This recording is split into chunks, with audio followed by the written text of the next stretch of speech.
Scott Morrison has revved up his party team at his first joint party room meeting in Canberra. Our political reporter Annalise Nelson is in Parliament House, hanging around just outside the meeting. Annalise, it's the first time the two parties have come together, of course, here in Canberra since the election. And for some of these MPs, they'll be wandering the corridors, wondering what on earth this Parliament House thing is about.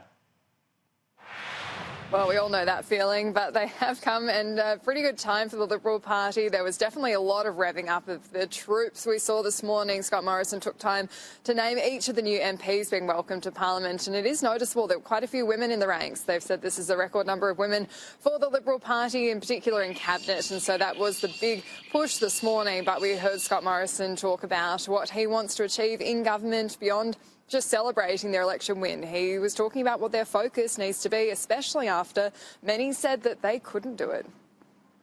But here we are, a fresh team. A team that is hungry, a team that is committed, a team that is united in the way we're able to fight on this campaign, to do one very simple thing, and that is to ensure that Australians will be at the centre of our gaze.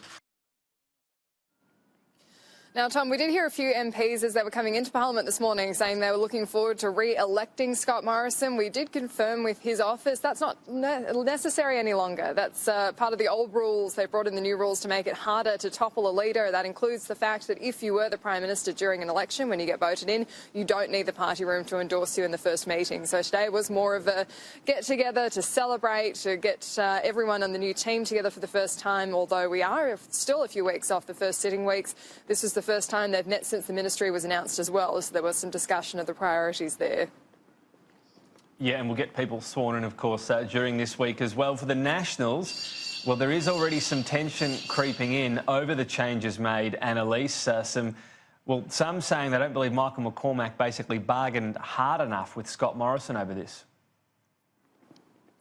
It is something that is becoming an increasingly tense issue. We saw some pretty unhappy faces coming into Parliament today on the National side. There was some contention around the sharing of the ministerial portfolios, also the fact they've gone from 5 to 4.